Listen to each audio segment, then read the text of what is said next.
This is my 2009 Mercedes S600 twin turbocharged 5.5 liter V12. It's my daily driver, or at least was my daily driver. Hold on.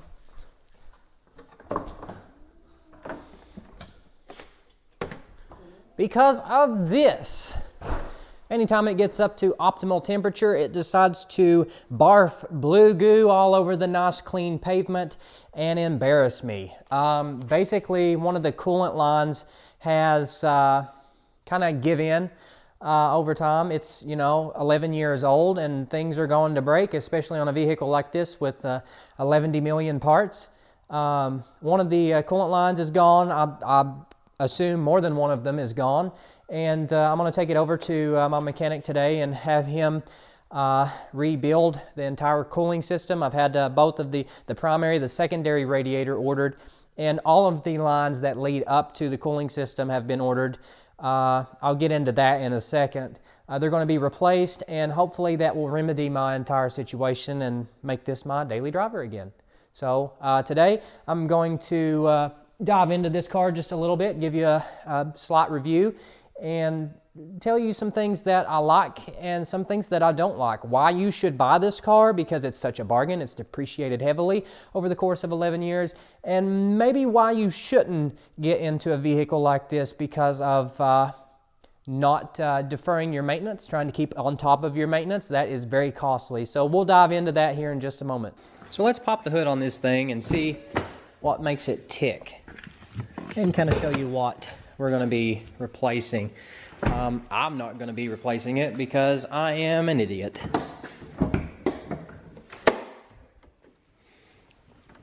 And here she be. Underneath the hood here, it has a coolant leak. I'm not sure. It comes from the left driver fender area. So one of the hoses down there, one of the return hoses.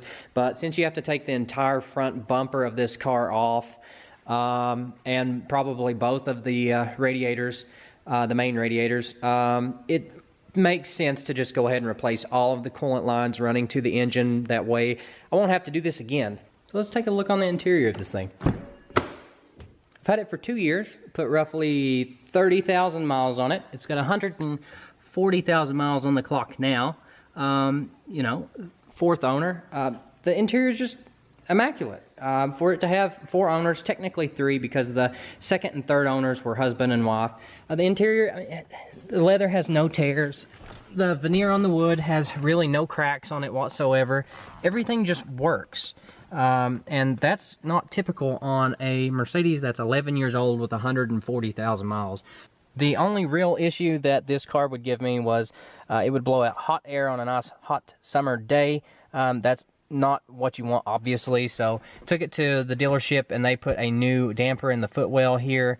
I guess the actuator kind of went bad, and no, it works fine. And obviously when you take a car to Mercedes, they give you like a 1-year parts warranty, so that was the way to go at the time. It was too daunting of a task for me to take on myself. But yeah, so right up here is where you want to sit when you're I guess a chauffeur or just wanting to experience the car. Yeah, chauffeur definitely in this car, because the back seat is where you want to be. You got power seats, you got lumbar massage, you got all of the options that you'd possibly want, all the creature comforts right here at your fingertips. You're going to be a mob boss. Obviously, you want to be chauffeured around, and back here is where you would ride if you pissed the mob boss off. Yeah, there is enough room for several bodies back here. Oh, look, hey, coolant. So there have been a few upgrades to this car. First off would be the spoiler that I put on the back of it. That just kind of makes it a little bit more sporty. The exhaust is completely straight popped. And I put a QTP exhaust cutout on this car. It worked until winter came around and we went through all of the salt and grime, and where it was mounted back behind the rear wheels, that was the only place we could find room to mount it. The actuators in it just stopped working. So we just went ahead, took the resonator out, the exhaust out, and just completely straight piped it. Where it's a turboed car, it actually is reasonably quiet. There's not a whole lot of drone to it, and I'll start it up for you here in just a second. The next thing we added to it was the tint. Tinted the windows, made it nice and clean, especially with the black rims. Upgraded the rims, got these off of an E63, I believe, and put wider, grippier tires on it. Also, there was an upgrade to the transmission that Mercedes put on it for me. Supposed to make it more efficient in shifting, supposed to make it smoother, but also quicker. So I didn't really tell much of a difference with it. It's not been ECU flashed right now. I mean, heck, it's got 510 horsepower and over 600 pound-feet of torque. The transmission's limited to like 740 pound-feet of torque, which is what you get if you put like a Rentec tune on it. I don't want to do that because it's got 140,000 miles on it, and I'm sure that a lot more issues will become prevalent if I do put that on this car, which, you know, who knows? If we get enough views on this channel, then maybe I will put the flash on it and see just how fast it'll go.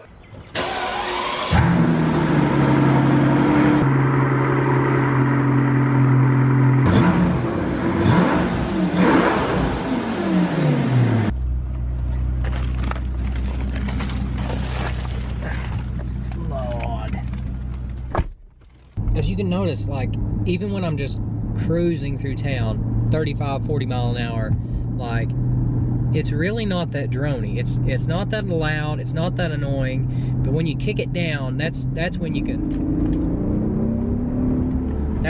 really, we just touched 60. That did not take long at all. I know this is no supercar, but it is a $14,000 sleeper.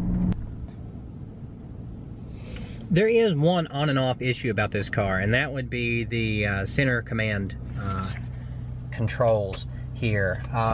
Whenever you go to your massage features and you go to adjust certain things, it'll probably work perfect.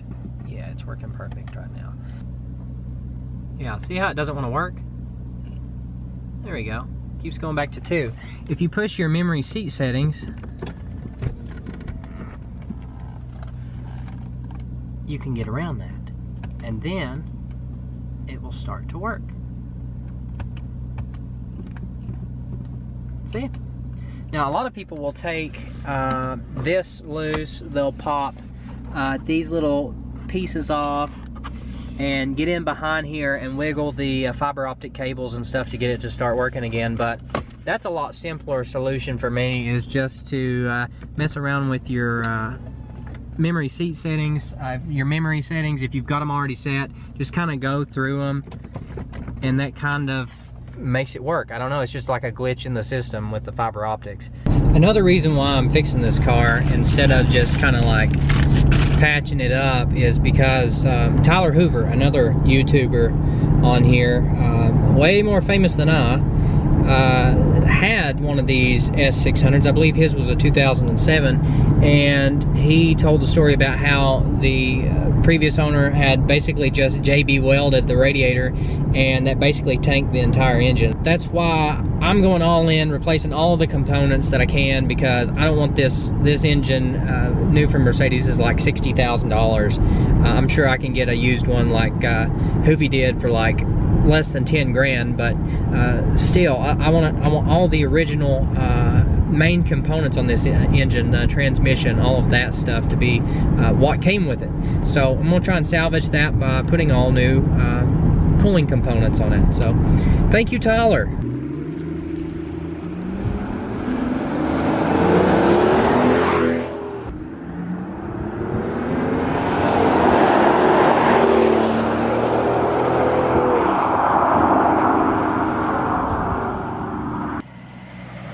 Oh no.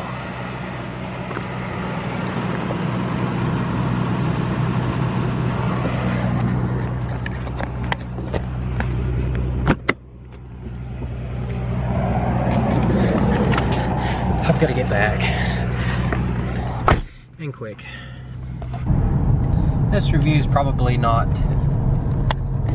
been too thorough or overly exciting or interesting, but you know, I wanted you to kind of see what my S600's given me. Maybe you're looking at buying a used one. They're very enticing right now, because you can get them for as low as like 10 grand, maybe even less now. But you know, I've had a wonderful time out of mine. It may not have been as great of a time had there not been $12,000 worth of warranty work done to it before I purchased it from my next door neighbor.